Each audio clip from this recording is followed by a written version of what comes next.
sound.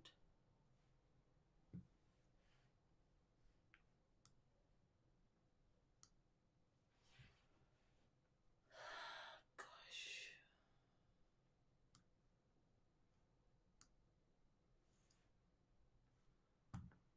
Come in the overlay.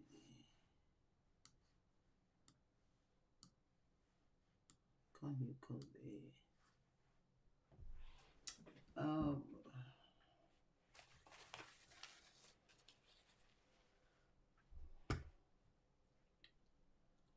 had to put a sound.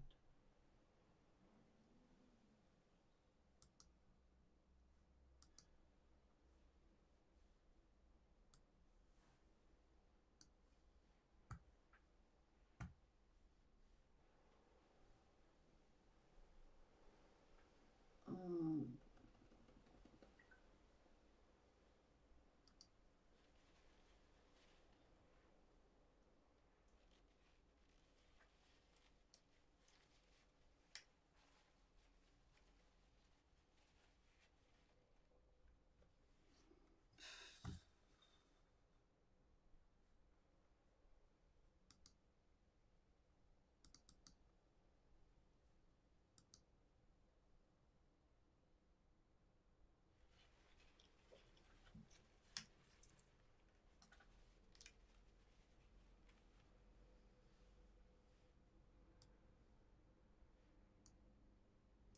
my word. No wonder this thing is.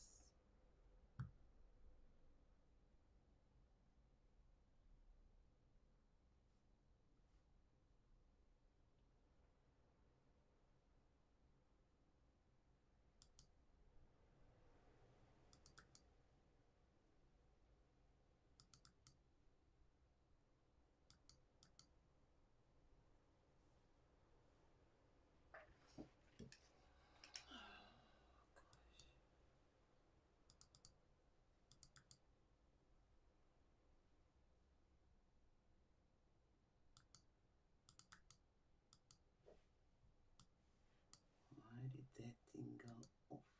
Oh, sure, but you need a course in the stuff.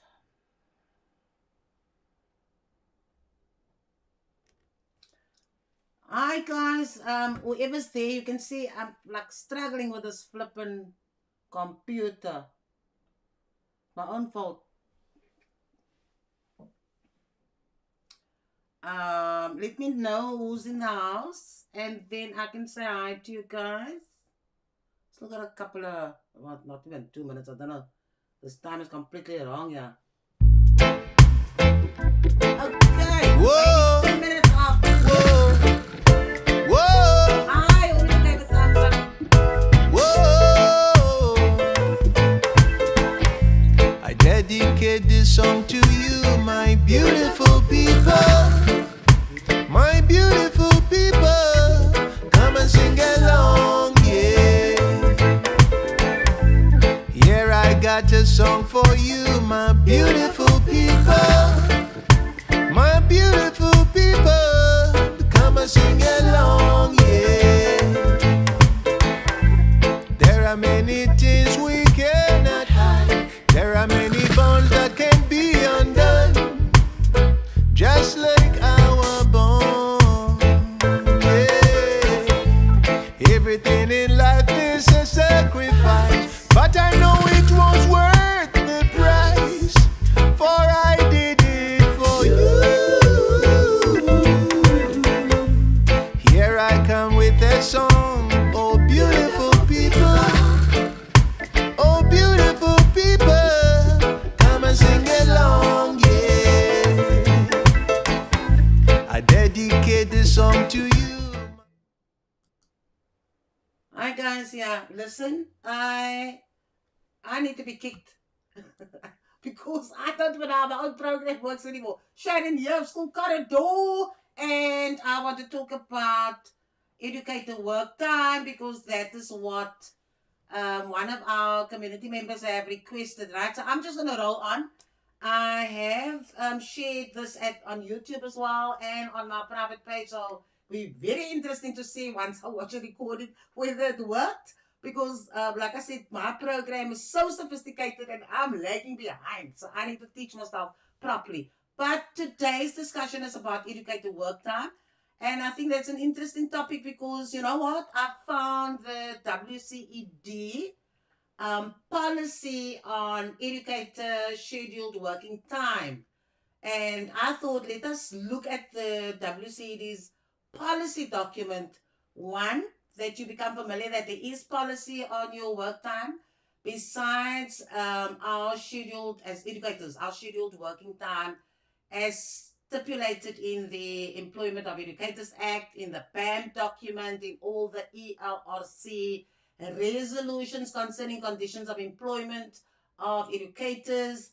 So the WCD's policy document is in fact just a policy to help clarify any misinterpretations of educator working time. So I'm glad that our community member asked us to discuss it because it made me go on a hunt for, you know, if there's any specific document besides our um, Employment of Educators Act and, of course, our ELRC resolutions that guide us. So it was very good to find this policy. I don't know. Lovely to have you here. Hi, Miss Naomi. And hi, Isra. Yes, Isra. We, one of these days, we're going to be so connected, eh? Thanks for being in the house. Yeah, so I'm going to start immediately and then I'll greet everybody once I've run through, you know, just some of the key points in the WCED's policy document concerning educator work time. And then if you have specific questions, we can entertain that. And of course, we can greet the community members. So let me get that up here first. Now, hopefully, I'm not going to screw up, guys, because I've got this habit of screwing up big time. Let me open my doc quickly and see what happens. Yep, and there we go. Okay, so this is the educator. Let me see if I can position it in such a way that it's not such a mess on the screen. Yeah, but anyway, that's the WCED policy for the management of work time. Now, this policy is attached to the WCED Circular 50 of 2015, right? There may be a current circular. I didn't see one. I couldn't find one. But this circular 50 of 2015 has no expiry, which means that that circular policy is still valid. And then attached to that circular is this WCD policy, you know, that explains the work time of educators. So just take that reference down. You can see it here on the PDF. E5015, that is the reference to the actual circular number. Okay, so here's the WCD policy, and you'll see in the introduction here, the introduction will just explain that the policy is in line with the Employment of Educators Act, that it is based on the Educators Employment Act, that it is in line with all the ELRC resolutions and the PAM document.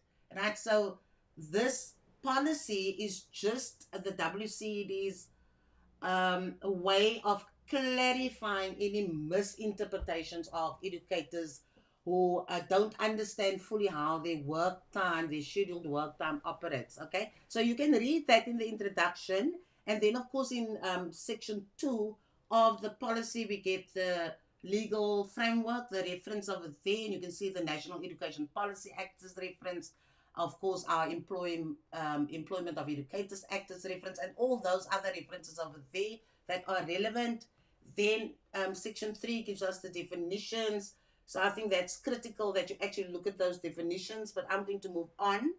I want to move to section 4 because that speaks directly to the topic of today, and that is what is the prescribed scheduled time for educators, right? What does policy say about it, and how does the WCD help everybody to have a uniform understanding of the scheduled working time for school-based educators. If they speak about institution-based educators, that refers to educators working at all our public schools.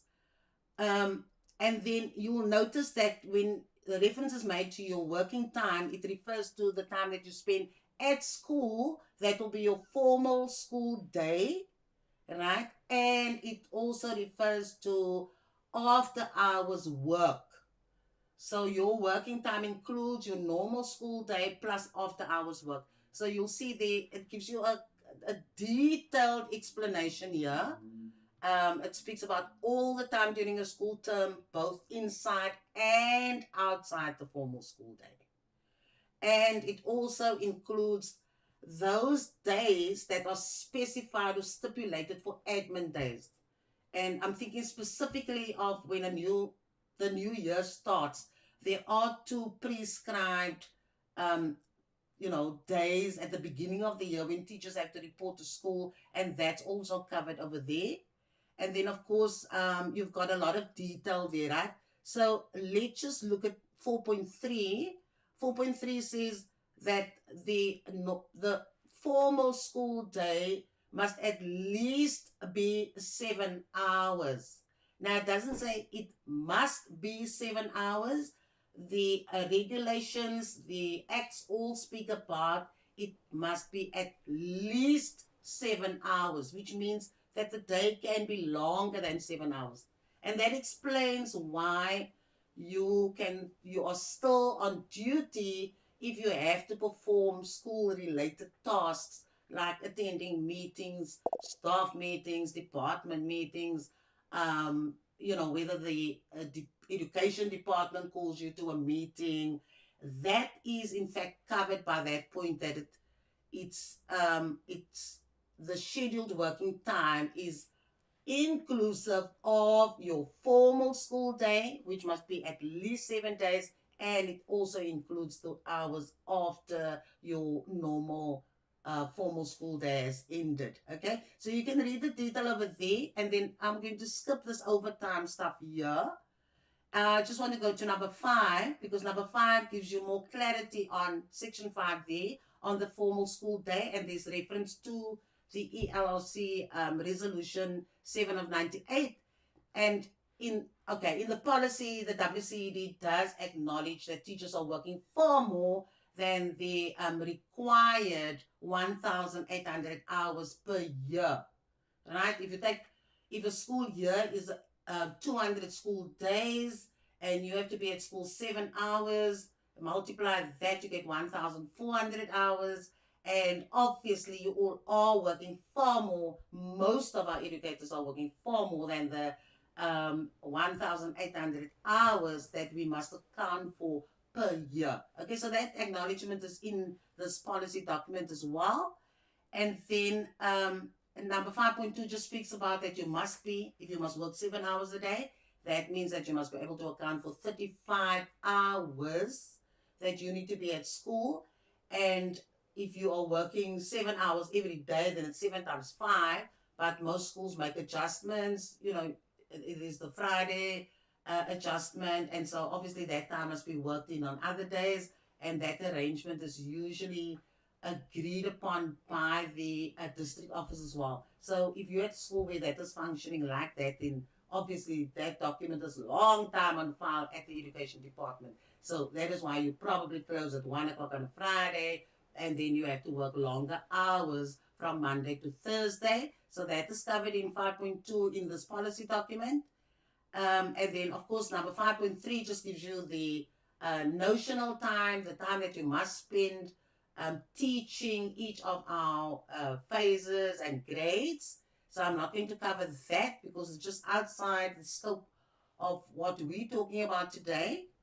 And then I want to jump straight to number or section 8, right? Because I think this is very important.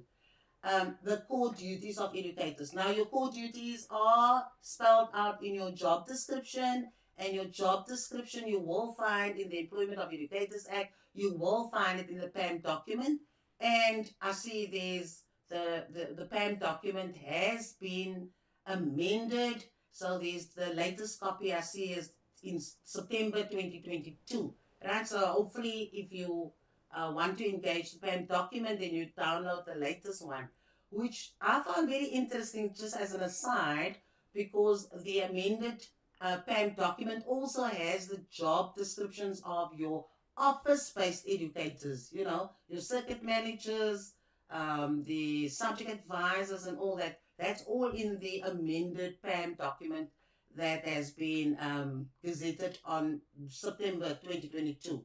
Okay, so let's just focus on the core duties of educators.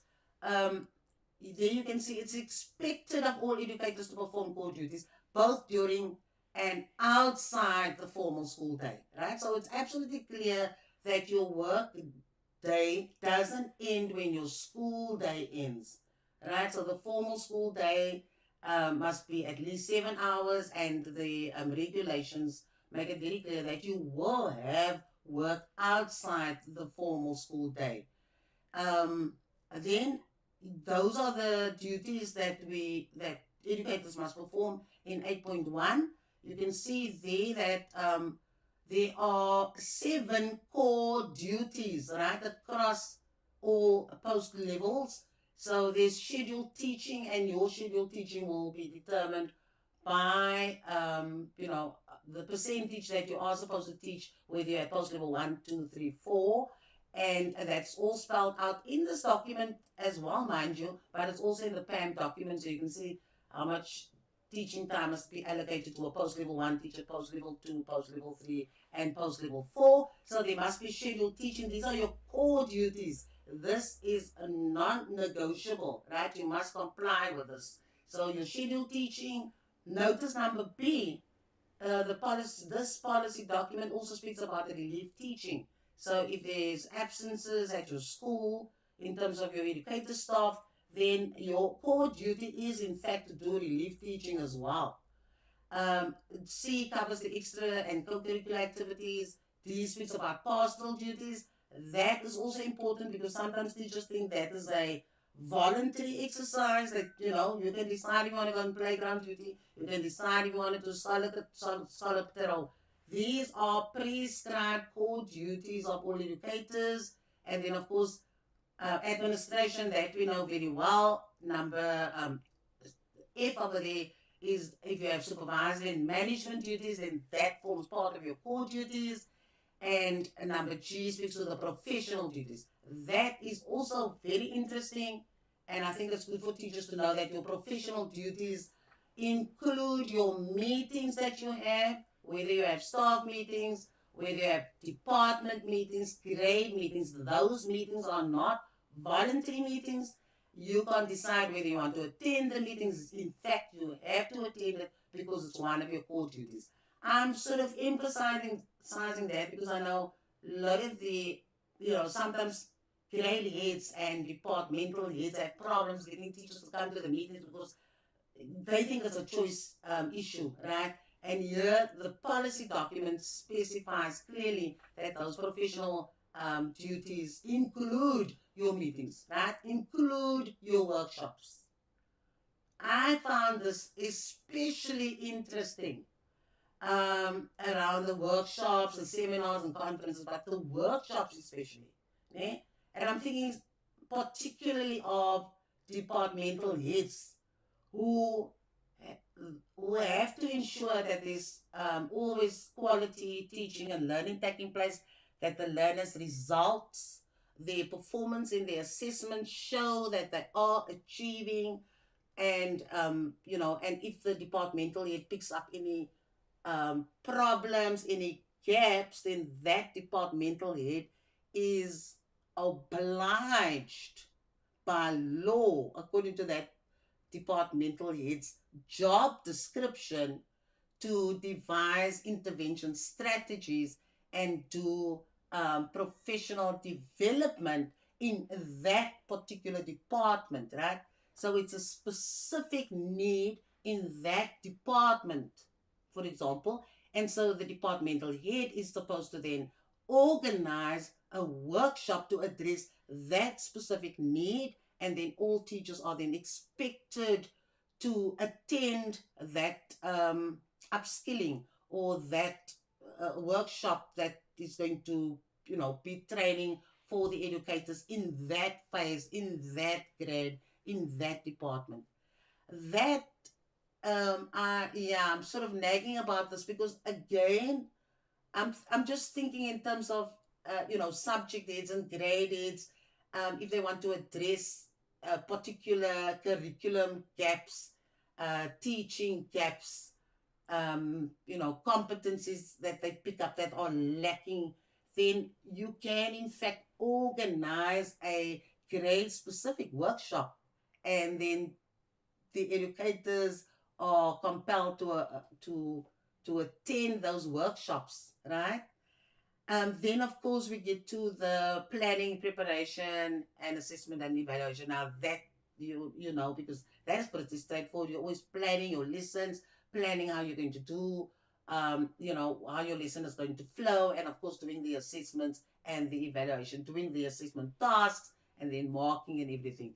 Now, this explanatory note given by the WCD in this policy document, I think is very important because it explains the professional duties concept, right? And it says the professional duties, which are mentioned in 8.1 that we just discussed now, are the duties and the meetings outside the scheduled teaching time, right? So this is like after the learners have left, and so of course you're still at school, and so those professional duties will take place there. This is important. The professional duties is outside the teaching time with other educators at the school, right? That's the point I was just mentioning, and the WCD makes it very clear here. And so it is inter and inter-school professional duties, which may look like professional development, but it's in fact perhaps addressing a particular shortcoming in the department in terms of the curriculum delivery. Okay, that is very important. And then point two, no, I'm going to skip that one. Outside. So we know during the formal school day, those are the 7 core duties that you must perform. And then outside the formal school day, planning, obviously, preparation and evaluation. Teachers know that very well and are doing it. Extra and co-curricular activities. This is outside the formal day, so everybody is required to participate in the extra and co-curricular activities of the school's program, right? It's not optional. And then, of course, the professional duties. There again, I've just discussed that in a little bit of detail, but the professional duties, for example, when you have staff meetings, or you have governing body meetings or workshops or whatever, as a staff as well, right? So those professional duties, when we speak about the meetings, it can be dedicated meetings that you're having as a grade, a phase, or as a department, and it can also refer to the whole staff having a meeting, and that is what happens outside the 7 hours, right? So yes, I'm just being the devil's advocate here. So let's say your school 7 hours end at say 3 o'clock or 3:15, and so when when the principal wants to call a meeting, then the meeting must be shut down at 3:15 because your 7 hours have now been, your 7 hours are done. The policy document and even our legislation make it very clear at least 7 hours, right? And then, of course, your duties, like your professional duties, will extend beyond the 7 hours. So the workshops that you need at the school, those needs-based discussions that you need to have at the school, at staff level or department level, can happen. But of course, the principal will, in consultation with the staff, agree to when these staff meetings will end and when it's going to be longer staff meetings, right? So there's a lot of planning and preparation that must be done. Can't just have the meeting and let the meeting extend to 4:30 without having, informed the staff that that particular meeting will be much longer because these are the agenda items that will be discussed. So there must be consultation, but the consultation doesn't mean that staff members can refuse. Obviously, there must be people, the principal must be reasonable and explain and plan well so that teachers know before the time that the day is going to be extended on that particular day, right? Same with the departmental head. If you want to meet with your departmental head, then those meetings must be placed on the calendar and the time frames must be given so that people know when you're going to have those meetings and how long those meetings are going to be. Again, the explanatory note is given, and I think this is important because this policy document, like I mentioned at the beginning, the WCD issued this policy document because it wants all the schools to act in a uniform way. There mustn't be any misinterpretation. There mustn't be any, people mustn't apply their own interpretations to the document or to the concept of working time, scheduled working time. Here, the WCD is making sure that there's consistency, everybody understands it, and schools will all be understanding the work time uniformly. Okay? Professional duties, I think I've spoken about that. There's the note given there. Now, this is important, and I must say, I didn't know this, that these professional duties, these meetings and workshops that you have at the school that are specific to discuss school-related issues, or it's for school-related issues, which could be curriculum issues, which could be admin issues, which could be organizational issues. Those professional duties do not form part of the 80 hours. Remember that all educators are expected to do 80 hours of professional development. Now, those professional duties are not seen as part of your 80 hours. That's very interesting.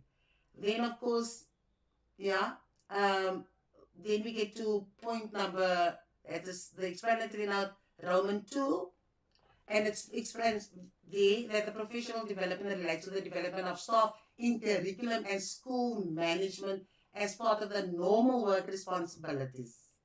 That's very interesting. So the professional development that you're going to have is like normal work that you do, not when you are having a workshop because you want to develop you want to discuss and develop and implement a particular intervention strategy. This is just to ensure that everybody's upskilled, everybody's current, everybody knows what is happening.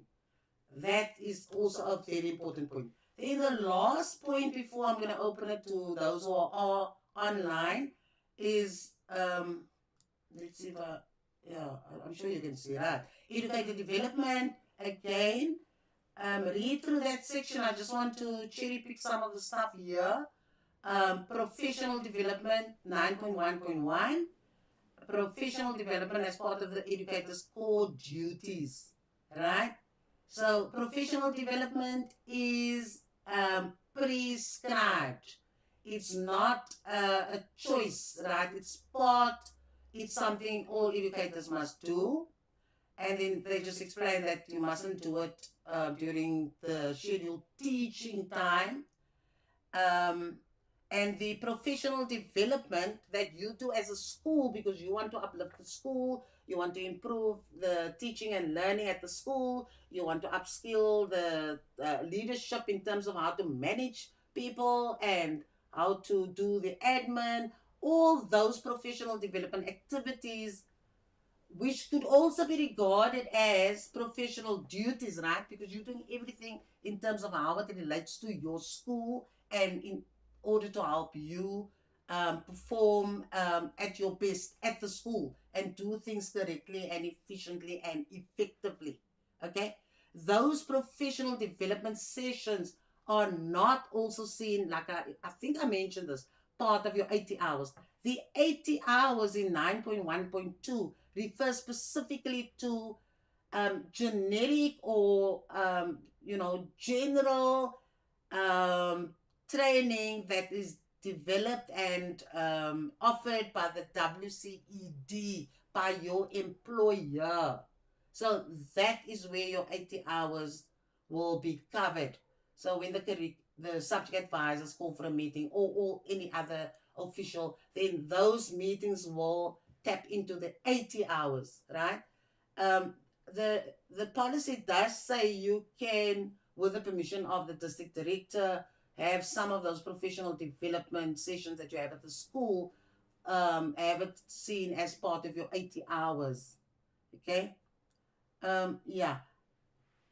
That why I think that's important is, because um, it's not a choice in terms of going to going to these professional development sessions that are offered by the WCD and by the officials, and it's not a choice issue in terms of your school. If your SMT picks up that this is a gap at the school and arranges for that professional development at the school, then it is then compulsory for all educators to follow.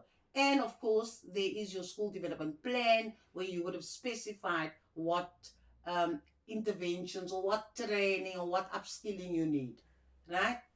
And then there's a note, not a note, but section 9.2 deals with skills development. So you have professional development that deals specifically with curriculum enrichment and management enrichment, and then skills development focuses specifically on skills that you would like to acquire or that you would like to sharpen.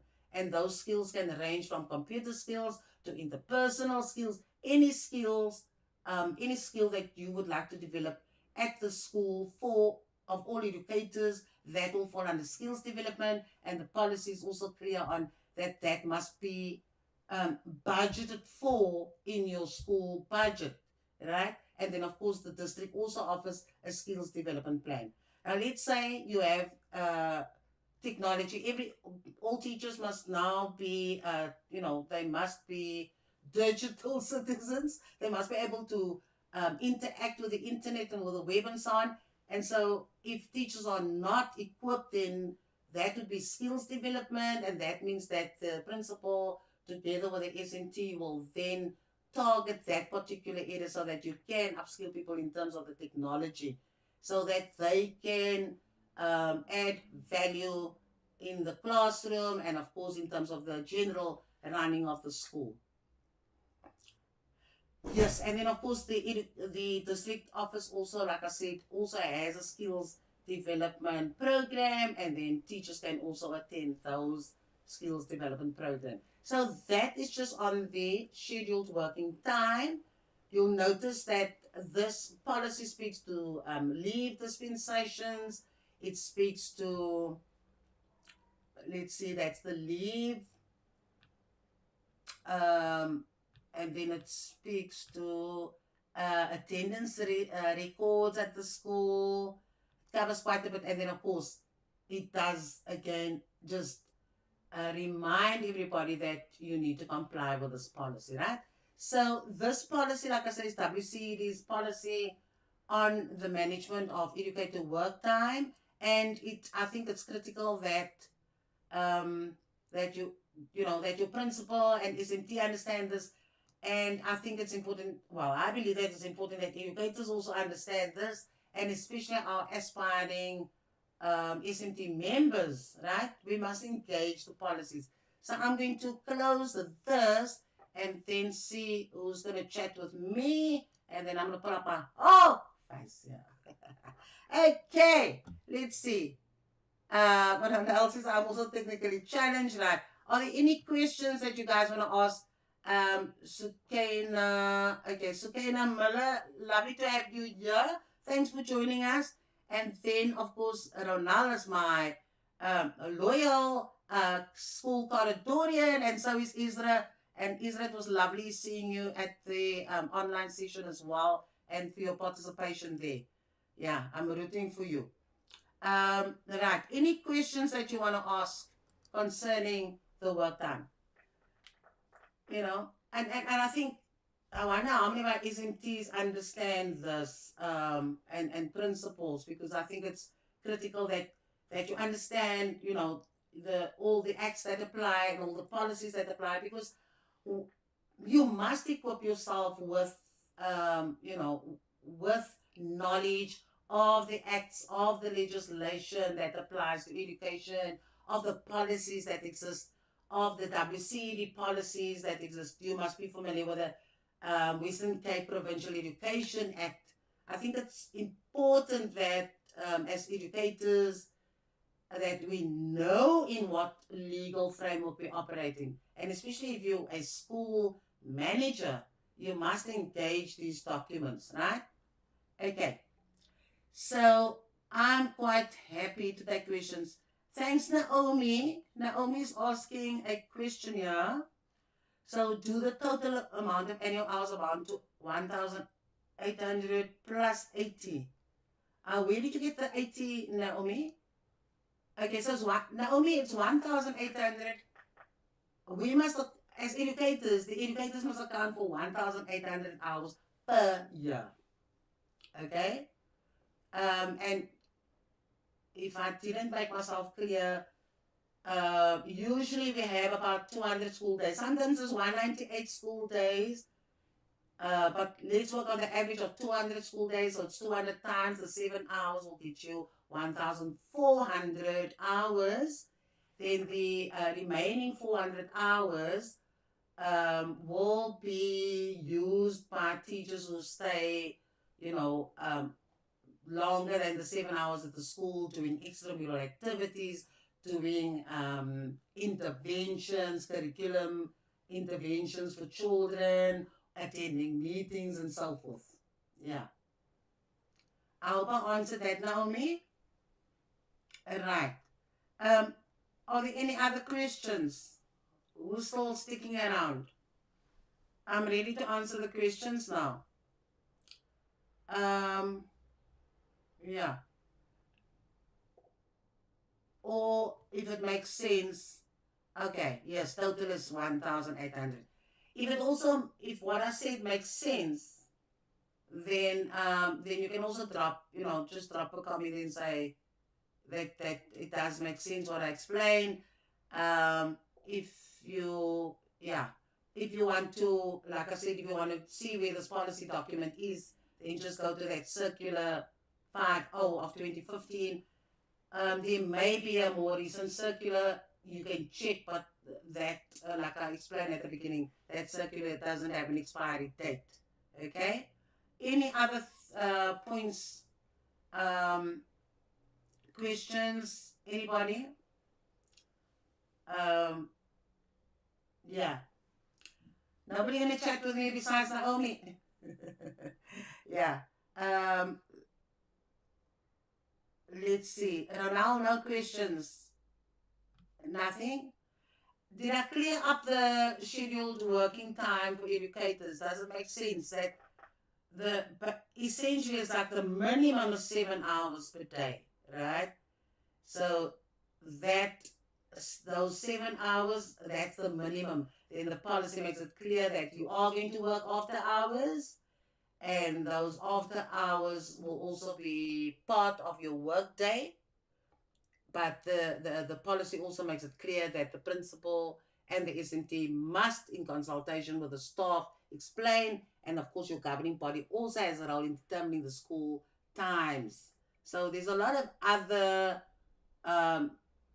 prescripts on how this must be organized and put into place. But essentially that is the work time. Okay. Walter, hi Walter, thanks for being here, Walter. You want me to give the circular number again? Okay, the circular number is, like I said, Walter, WCED circular, right? So it's a WCED circular. I'm just trying to see where's my other thing that I can type on the screen. Okay, WCED circular number 50 of 2015, 2015. That's the one where I found the policy document, but I think I did explain to people that I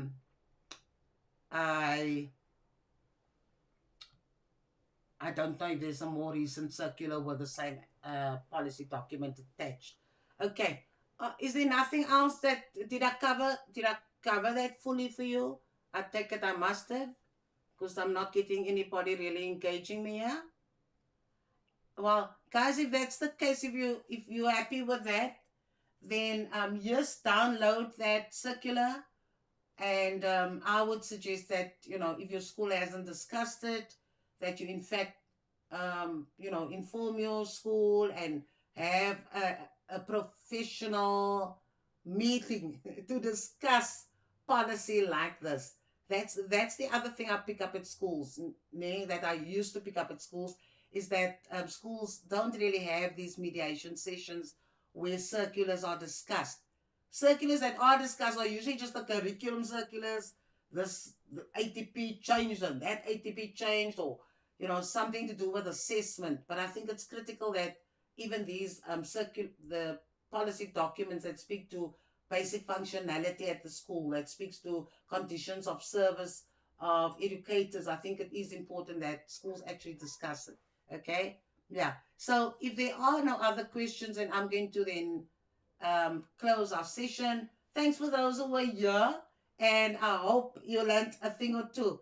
Keep shining, keep working hard, keep empowering yourself.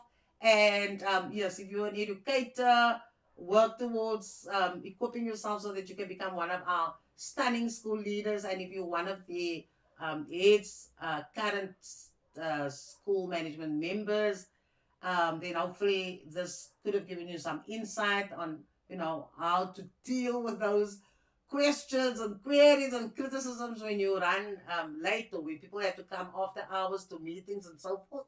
But enjoy, right? On that note, from School Corridor, cheerio. See ya.